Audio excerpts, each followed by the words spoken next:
Isang residential area sa Barangay Suba, Cebu City ang tinamaan ng sunog. Ayon sa Bureau of Fire Protection, pang-pitong sunog na ito sa lungsod nito lang buwan ng Marso na Fire Prevention Month pa naman.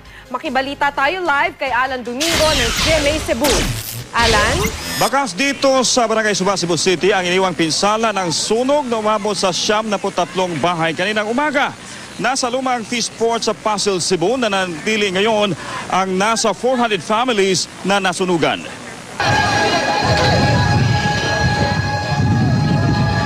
Pasado alas 7 ng umaga nang matanggap ng mga bumbero ang alarma ng sunog sa Barangay Suba.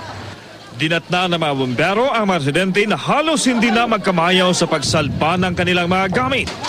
Tumulong na ang ilang residente sa pag-apula ng apoy.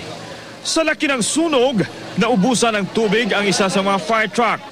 Naging problema rin ng mga bumbero ang masisikip na kalsada. Nakapagpasikip pa sa daan ang mga usisero. Hindi pa matyak ngayon ang Bureau of Fire Protection ang sanhi ng sunog. Pero sa Barangay Environmental Officer, una yung nasunog di adapita sa luyo kuno, siyupanan kuno na.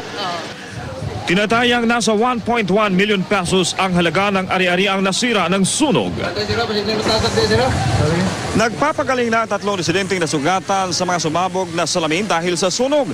Tiniyak naman ng mga otoridad na pag-aaralan ang reblocking sa mga kalsada sa syudad para madaling makapasok ang mga truck ng bumbero tuwing may sunog. Maki?